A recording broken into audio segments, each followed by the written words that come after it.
Hi, good afternoon. This is Jeff Williams from Veterans United Against Suicide.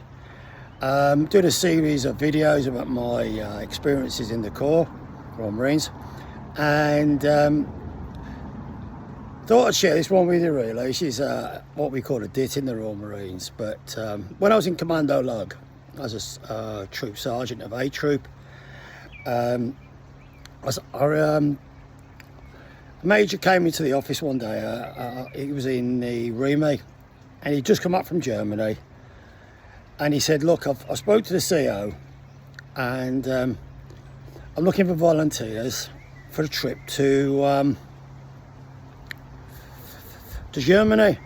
I went, what's the plan then, sir? He said, we're going to see some historical places.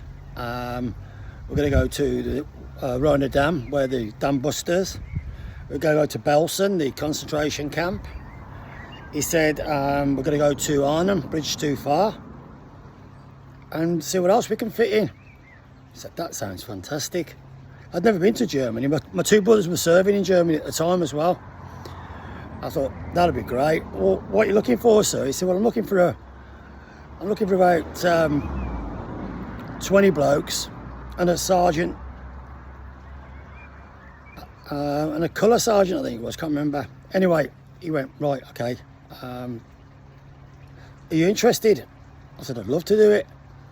He said, we'll go down to Workshop Squadron and pick 16 blokes, or whatever it was, 20, and make them into some sort of troop, because there's some business war over there as well.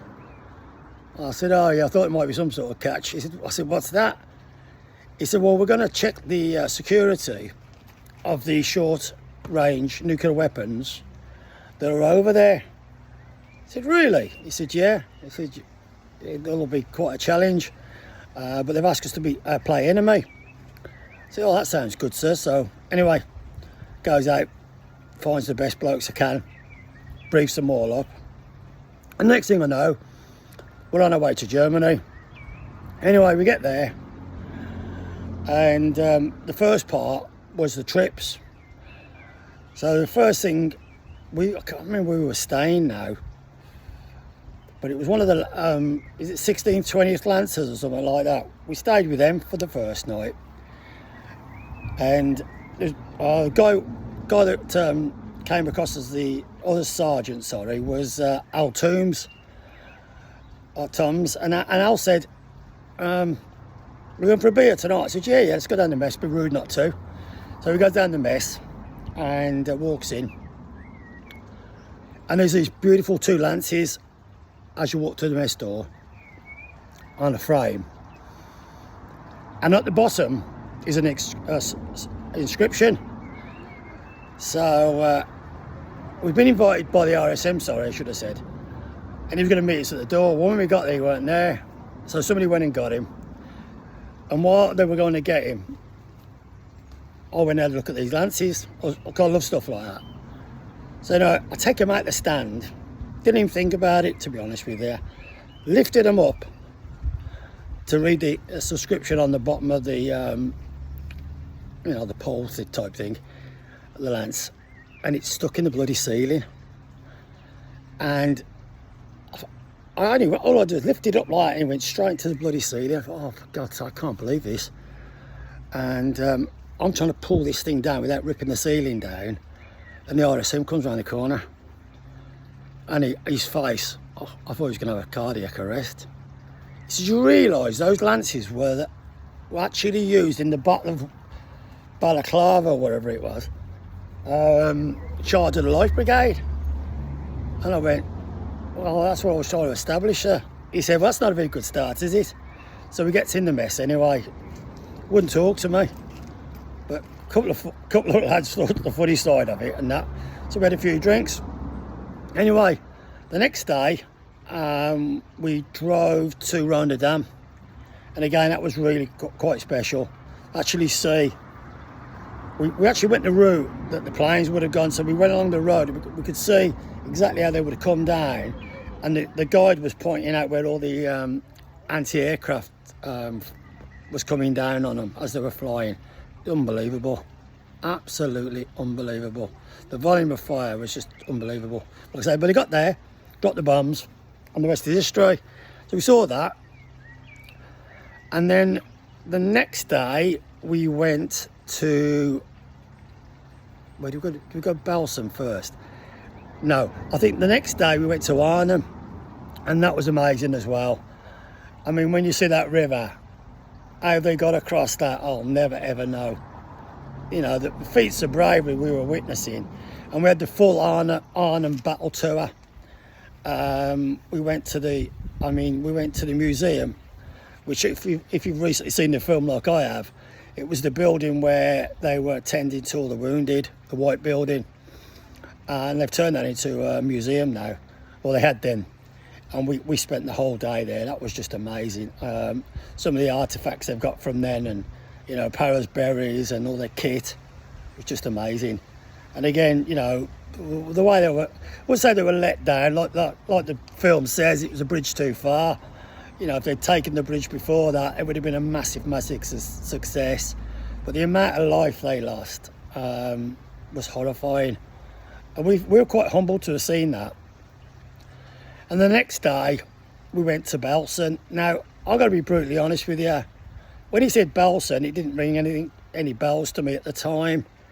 And I remember saying to, I can't remember his bloody name, Major somebody. I said to him, you know, what's the crack on Belsen, sir?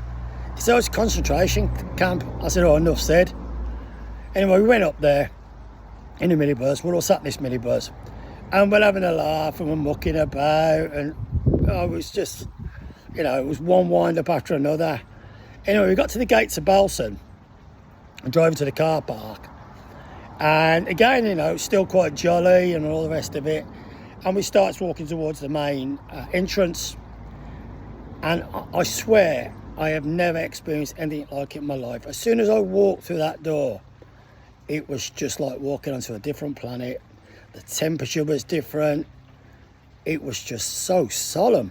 It was unbelievable. And we walked around the museum with all the horrific pictures. There were even German people there, believe it or not. And this is, you know, this is yonks after the war. And they were just in disbelief that it had happened. And the guy was trying to make out that the local villagers didn't know what was going on there. I find that really hard to believe when you see the distance and the smell that must have been. And the pictures of the guys when they first got there, I think the British were the first there. And when they opened the door, they were burning all the bodies. There was just piles and piles of bodies. And anyway, this guy was brilliant. He was really being descriptive and graphical about the whole thing. No pulling any punches. Absolutely amazing. And then we went out to where the concentration camp used to be. Now, all the buildings had been burnt down because I think that's how they sanitised it. But the concrete bases that the buildings sat on, the wooden buildings sat on, are still there. And we walked around in absolute silence. And people say you can smell death. I've seen enough of it in my lifetime, but it's true. That place is just horrendous. We walked around, we never heard a bird singing, we never saw an insect or nothing. The whole place is just steeped in death. Absolutely. We come out of there different people. Not one joke, not one smile. We all sat there in reflection. We drove all the way back to the camp. Never said a word. It just really, really, if you ever get the chance to go, it is a life-changing experience. That was Belsen. Anyway, a couple of nights later, it was the Sergeant's Mess summer ball. We didn't know that when we got there. We weren't even equipped for it, really. You know, we'd only got in it, casual stuff with us. I think we might have had a suit, but that was about it. Anyway, the RSM came up to us because we used to have all our meals in this camp. And he said, you know, do you mind? Would you like to come to our summer ball? We'd be honoured. I said, really? He said, yeah. No, sir, it's your dig. Your do. And he went, no. He said, I really want you to come, guys. I think you'll really enjoy it. Now, I need to set the scene for this. because this, and anyone that served in Germany will know exactly where I'm coming from. This is their 1 year massive bash. They have dues at Christmas and stuff like that, but the summer ball is the one. And they save their mess money for gifts for the raffle all year. They're contributing so much in. They can buy raffle tickets whenever they want to, but they're even putting money out their on pay each week that goes towards the raffle. And I'll give you an example of the type of prizes that were there. The first prize was a car. Couldn't believe it. And literally hundreds and hundreds of prizes. So anyway, me and Al had a couple of beers before we got there. We got our stuff in, came in, got invited over to a table, said, would you like to sit here? Yeah, fine, thanks very much. And they made us feel really, really welcome. That was the early start. That was the early phase of the operation. The rest didn't go to plan. Anyway, they come round with these tickets and they said, do you want to buy some raffle tickets? And we said, no, it's okay. I think the truth of the matter was we hadn't got a lot of money with us. But we ended up buying about tenner each, which was nothing. I think we got 2 strips for that or something like that. And anyway, everyone's dancing and mucking about and drinking, and free beer everywhere. Everyone having a great time. And then it comes down to the raffle. I thought, bloody take all night. That many prizes. You were surprised once it got going. Anyway, so the RSM gets up and his good lady, and they said, thanks for the support over the year to all the mess members and that. And we're now going to do the raffle. So I can't remember who it was. Somebody picked out the ticket. Now what they had done was, it weren't first ticket out wins the car. You had to pick a ticket. If you won, you went up and you pulled an envelope out, and whatever was in that envelope, you won. So you can see what's going on there. So there's us with our little tenner, not even taking any notice, to be honest with you. And about 3 or 4 prizes had gone. And then all of a sudden, I can't remember what number I had. Number 670 on the pink. It's mine. Oh, God. Shall I shout out or not? And I'm looking at it, 670 on the pink. And I'm looking at the ticket going, that is definitely a pink ticket, isn't it? Yeah, that's a pink ticket, Jeff. I said, I've won. Hey, come on! Screaming and shouting. Gobbing off like I always used to. And the mess manager went, oh, great, it's our guest from the Royal Marines, Jeff. So anyway, Sergeant Jeff Williams or whatever. So marched up, and he said, right, pull out a prize. So pulls out his prize, and it's an air conditioning unit or something or other. I thought, oh, great, what can we do with that? And as I pulled it out and they called out the prize, I see about 3 or 4 people go, oh, he's got it. I thought, oh, okay. So he said, right, would you like to pull the next ticket out? So being a clown, Al was all across the room, and I shouted across the room, Al, what numbers you got? And he went, 700 to 750 or whatever it was like that. I went, oh, cheers, mate. Whack, 725, his number. I just didn't know where to put myself. The whole place went absolutely deadly silent. So I had to march up, and then I got off the stage. No, I stayed on the stage actually, and then he put his hand in. I thought, whatever you do not pull that bloody car out. And he pulled out his and hers matching watches. So anyway, I went to sit down, and I had to pick another ticket out. And he goes, what numbers you got, Jeff? Like, the RSM went, if it comes out again, it goes back in. That's no problem, sir. And that was that. Anyway, the lady kept, so we were drinking away. Most of it was free, if I remember rightly. This lady comes over to me, she said, I hope you don't mind me asking. I've really had my eye on the air conditioning unit all year. Can I make you an offer for it? Now bear in mind, it's a long time ago. This is like 84 or something like that. I went, yeah, fine, of course. I said, I can't take it back to UK with me. She went, I'll give you £100 for it. £100? I went, give it here. She gave me 100 quid and said, there you go. I was chuffed to bits. And then she looked at Al. She said, do you want to get rid of those watches? He said, no, I'll take them back from my missus. So he went back with a pair of matching watches. And I got 100 quid. I think we spent most of it that evening, to be honest with you. But it was absolutely hilarious. I mean, the RSM called and said, did you fix that? I went, not possible. He said, God, he said, you don't know, I've upset a few people. I said, yeah, I was expecting to have to fight our way out the mess, to be honest with you. So that was another good story of how things just seem to happen like that sometimes. And I've always believed if you go out, I mean, bear in mind I was in for 22 years, and I say this to my family when we start talking about it, you can get a lot of run ashores in 22 years, I can tell you that much now. And some of them are going to be excellent, you know, and some of them were absolutely superb. But that German trip was unforgettable, not only for the lovely places we visited. Everybody was so friendly to us. And then we got on the exercise and really irritated them, to be honest, because we were a thorn in their side. We chased them all the way over Germany. And I remember we were getting tipped off and that. The ops officer was sort of saying, right, be there at this time or whatever. I think we carried out about 2 or 3 ambushes. But the main one was they were located in a massive wood. Now, I'd been speaking to a guy in the bar, and he said he was a sergeant major in the Air Corps. And I was telling him what we were doing. We're on this exercise, and you know we're trying to track down these nuclear weapons and all this type of stuff, and checking the security. He said, "Well, if you come over tomorrow," he said, "I'll give you a flight in one of the cabs." I went, "What?" He said, "Yeah." So anyway, went over and saw him in the mess, breakfast. He said, "Come with me." So we jumped in the Land Rover and off we went to the airfield and up in a Gazelle.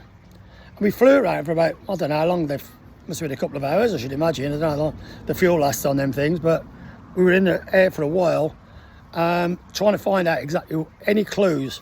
We found their B echelon, but couldn't find the main unit.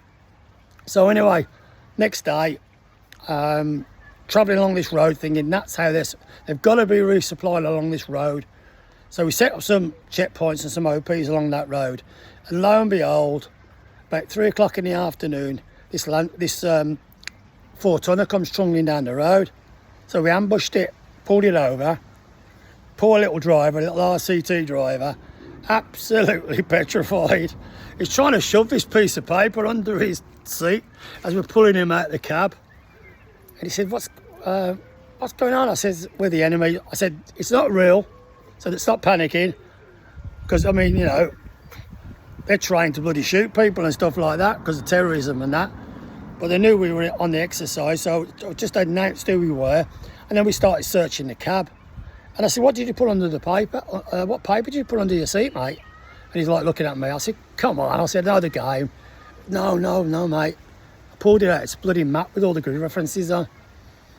So again, that's illegal. They don't normally do that. But this guy had 3 or 4 grid references on, so I set ambushes up on those grid references, and one of them was on this massive wood.